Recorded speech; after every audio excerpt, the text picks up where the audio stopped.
नमस्कार दोस्तों, स्वागत है आपका हमारे YouTube channel prepare through charts में। गाइज, आई होप आप लोग को लेक्चर पसंद आ रहे होंगे। अभी तक हम फंडामेंटल राइट्स तक इंक्लूड कर चुके हैं। आज एक नया चैप्टर लेके आई हूँ मैं आप लोग के लिए, जो कि है DPS, directive principle state of policy. तो आइए स्टार्ट करते हैं।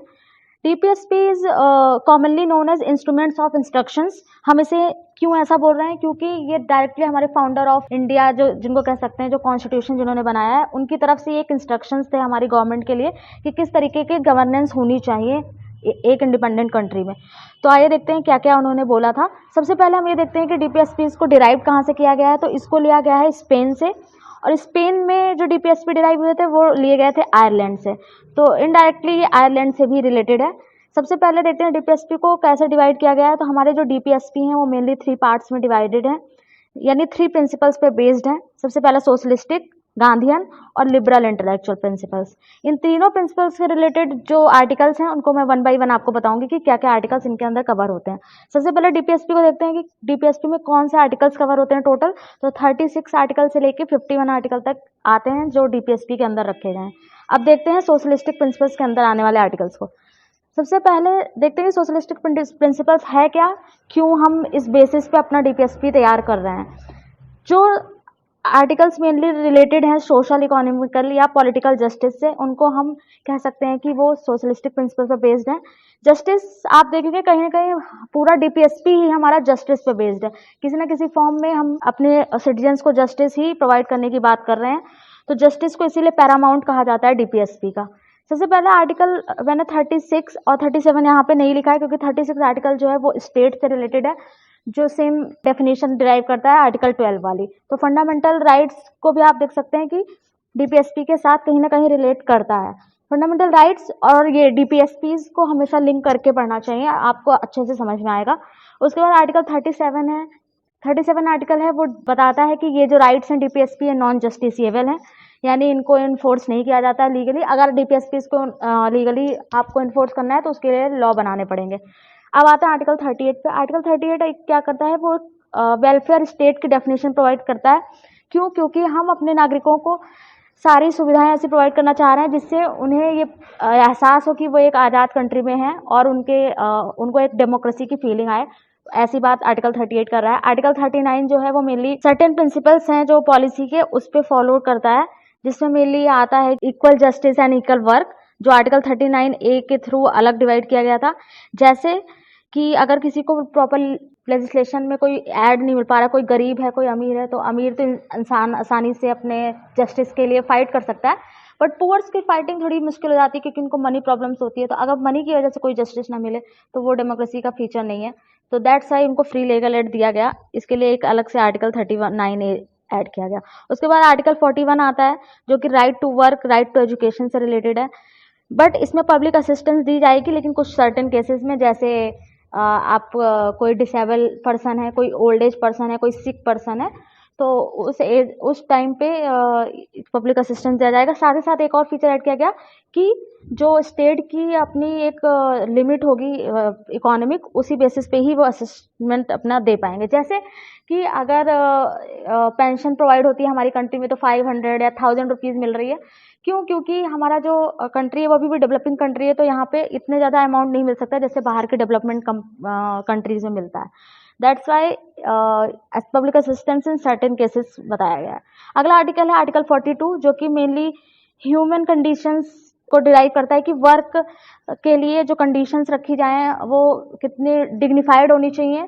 ऐसा भी नहीं कि किसी से आप उसकी एबिलिटी से ज़्यादा बढ़ के काम कराएं। प्लस जैसे वुमेन के केस में हो गया, तो अगर वो मैटरनिटी लीव पे गई हैं तो उनके काम पे कोई इफेक्ट ना पड़े, उनकी जॉब ना जाए, इससे रिलेटेड इस आर्टिकल में बात की गई है। आर्टिकल 43 आता है, वो लिविंग वेजेस से रिलेटेड है, वर्कर्स के लिविंग वेजेस को क्या कहा गया है कि ऐसे वेजेस मतलब काम करने के साथ साथ उनको लेजर्स के लिए भी छूट देनी चाहिए। ऐसा नहीं कि बस काम किए जा रहे हैं, उनकी अपनी कोई सोशल लाइफ नहीं है, ये सब पे इफेक्ट ना हो, इसके लिए आर्टिकल इंक्लूड किया गया। फिर आर्टिकल 43A को जो है बाद में ऐड किया गया, जो मेनली मैनेजमेंट पार्टिसिपेशन इंश्योर करता है वर्कर्स का। जैसे इस आर्टिकल के थ्रू ही जो ट्रेड यूनियंस बनाए गए थे उनको लीगलाइज कर दिया गया था। कोई भी आप आइए और आप अपना व्यू पॉइंट रख सकते हैं मैनेजमेंट में भी। फिर आर्टिकल 47 आता है, जो स्टेट की ड्यूटी को रेज करता है किस लेवल पे कि न्यूट्रिशन बढ़े, लिविंग का स्टैंडर्ड बढ़े और पब्लिक हेल्थ इंप्रूव हो। पब्लिक हेल्थ इंप्रूव होने के लिए कौन कौन सी स्कीम चलाई गई, जैसे हमारा अभी ये आप कह सकते हैं आयुष्मान भारत स्कीम आई, और पब्लिक हेल्थ के लिए ही सैनिटाइजेशन स्कीम्स चल रही है, जैसे स्वच्छ भारत हो गया, ठीक है, ऐसी स्कीम्स। फिर न्यूट्रिशन के लिए मिड डे मील। तो अगला देखते हैं गांधीयन प्रिंसिपल्स के बारे में। गांधीयन प्रिंसिपल्स में कौन कौन से आर्टिकल आते हैं, ये आते हैं हमारे आर्टिकल 40, 46, 47 और 48। इसे गांधी प्रिंसिपल्स क्यों कहा गया, क्योंकि ये मेनली उन प्रिंसिपल्स को ध्यान में रख के बनाया गया है जो मेनली गांधी जी के व्यू पॉइंट को रिप्रेजेंट कर रहे हैं। गांधी जी ने की सबसे मूलभूत आवश्यकता क्या थी, उन्होंने कहा था कि हम बिलो टू अबव जाएंगे। सबसे पहले हम अपनी गाँव की तरफ ध्यान देंगे, उसके बाद हम उसके ऊपर डिस्ट्रिक्ट लेवल पे आएंगे, स्टेट, देन कंट्री के बारे में सोचेंगे। अगर हमारी गाँव की इकाई ही मजबूत होगी तभी हमारा भारत मजबूत हो सकता है। उसी को ध्यान में रख के आर्टिकल 40 जनरेट किया गया, जो था ऑर्गेनाइजेशन ऑफ विलेज पंचायत। इसको कब लीगली हमारे कॉन्स्टिट्यूशन में जगह मिली, वो था हमारा 73rd अमेंडमेंट एक्ट, जो 1992 में नरसिम्हा राव सरकार की समय में आया था। तब ये हमारा मेन फोर्स में लागू हो पाया था आर्टिकल 40, जो कि विलेज पंचायत से रिलेटेड है। अगला आर्टिकल 46 है, जिसमें प्रमोशन दिया गया एजुकेशनल एंड इकोनॉमिक इंटरेस्ट किस किस का, SCs, STs and other weaker sections का। अदर वीकर सेक्शंस में ये डिफाइन नहीं था कि कौन से वीकर सेक्शन आए थे, तो फिर उसको बाद में डिफाइन किया गया कि मेनली वो जो बैकवर्ड क्लासेस हैं उनको इसमें इंक्लूड किया गया। फिर 47 आर्टिकल्स आते हैं जो कि कंजम्पशन ऑफ इंटॉक्सिकेटिंग ड्रिंक्स या ड्रग्स से प्रोहिबिट करते हैं। इसी आर्टिकल को यूज करके ही जो बिहार सरकार थी, उन्होंने लिकर पे बैन लगाया था। फिर आर्टिकल 48 आता है, तो वो हमारा रिलेटेड है एग्रीकल्चर एंड एनिमल हस्बेंड्री। इसमें कैसे आप मॉडर्नाइज कर सकते हैं अपने इस एग्रीकल्चर को प्लस एनिमल हस्बेंड्री को, और इसी आर्टिकल में काउ स्लॉटर और ये सब भी इंक्लूडेड है। दोस्तों, डीपीएसपी मेनली हमारे गवर्नेंस का फंडामेंटल इसलिए कहा जाता है क्योंकि जब भी आपको अगर कहीं भी दिखेगा कि डीपीएसपी में अमेंडमेंट किया जा रहा है, तो आप समझ लीजिए कि कोई ना कोई नया लॉ बनाया जा रहा है। हमारे जितना भी लॉ बने हैं वो कहीं ना कहीं डीपीएसपी उसका फाउंडेशन है। ओके, तो अब अगला हम देखते हैं लिबरल इंटेलेक्चुअल। लिबरल इंटेलेक्चुअल में भी कई आर्टिकल्स इंक्लूडेड हैं, इनको देखते हैं कौन सा आर्टिकल है। सबसे पहले आर्टिकल 44। ये एक ऐसा आर्टिकल है जो कि हमारे फाउंडिंग फादर्स का ड्रीम था, जो अभी तक फुलफिल नहीं हो पाया है, जो है uniform civil code for citizen.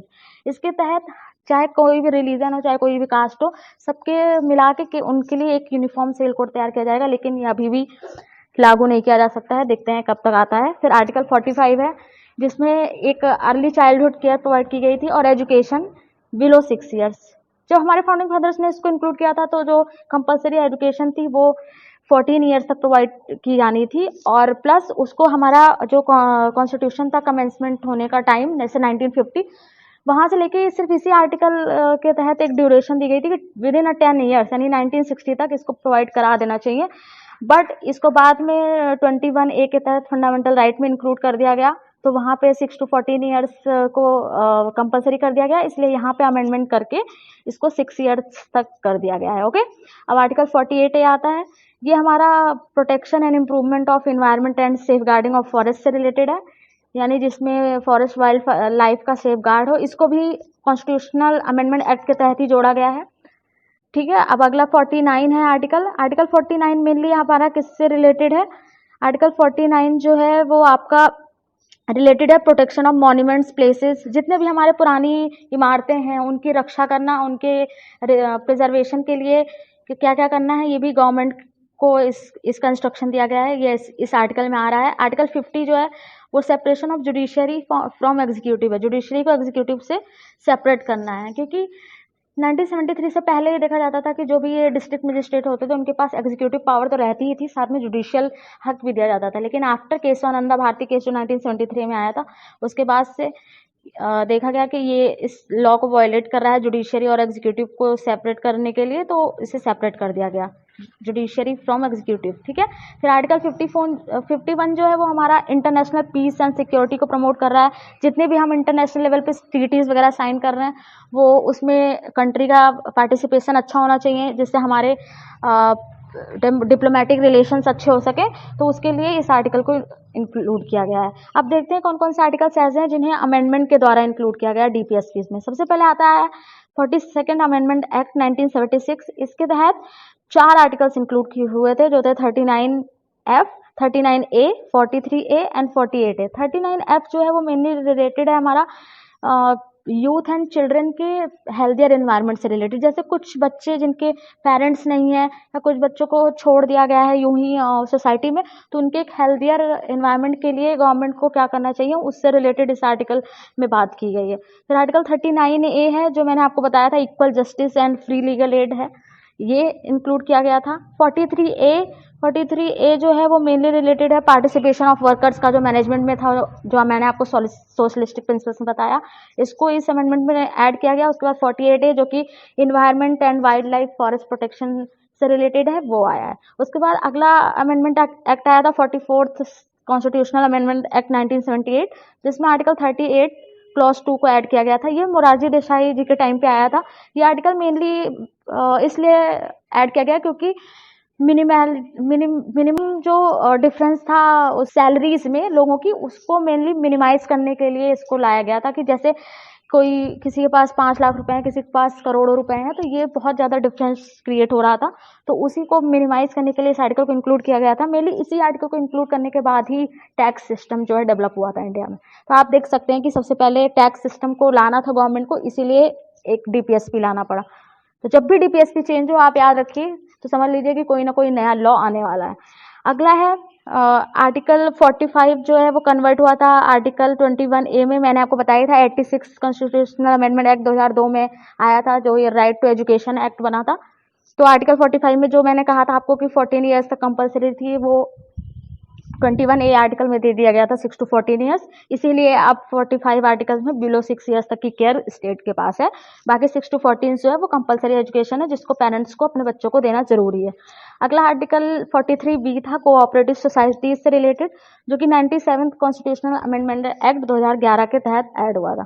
तो ये तीनों टाइप्स मैंने आपको बता दिए। अब देखते हैं कि कभी कभी कॉन्फ्लिक्ट अराइजेस हो जाते हैं फंडामेंटल राइट्स और DPSP के बीच में, तो किसे ज़्यादा महत्वता देनी चाहिए। तो उसके बारे में ऐसा था, जब भी कॉन्फ्लिक्ट अराइज हो DPSP और फंडामेंटल राइट्स के बीच में, हमेशा फंडामेंटल राइट्स को ही ऊपर रखा जाएगा। क्यों? क्योंकि वो जस्टिसिएबल है, वो लीगली इन्फोर्स्ड हैं, और DPSP नॉन जस्टिसिएबल है। ऐसा हुआ था जब चंपकराम दुराईराजन केस आया था 1951 में। तब तमिलनाडु से एक लड़की थी जिसको मेडिकल सीट के लिए उसने अपना किया था, कि उस समय रिजर्वेशन प्रिवेल नहीं था, और उसने बताया था कि आर्टिकल 15 में तो सीधा सीधा बताया गया है कि ये डिस्क्रिमिनेशन नहीं हो सकता। उसके बाद ही नेहरू गवर्नमेंट ने सबसे पहले 1951 में फर्स्ट कॉन्स्टिट्यूशनल अमेंडमेंट एक्ट पास किया था, जिसके तहत 15 आर्टिकल में क्लॉज 4 जोड़ा गया था, और तब रिजर्वेशन दिया जा सका था। तो इसीलिए उसके बाद से ही फंडामेंटल राइट्स को हमेशा प्रिवेल किया जाता है DPSP के ऊपर। वो जो चंपकराम दुराईराजन केस था, उसमें आर्टिकल 15 और आर्टिकल 16 जो है वो कॉन्फ्लिक्ट कर रहे थे।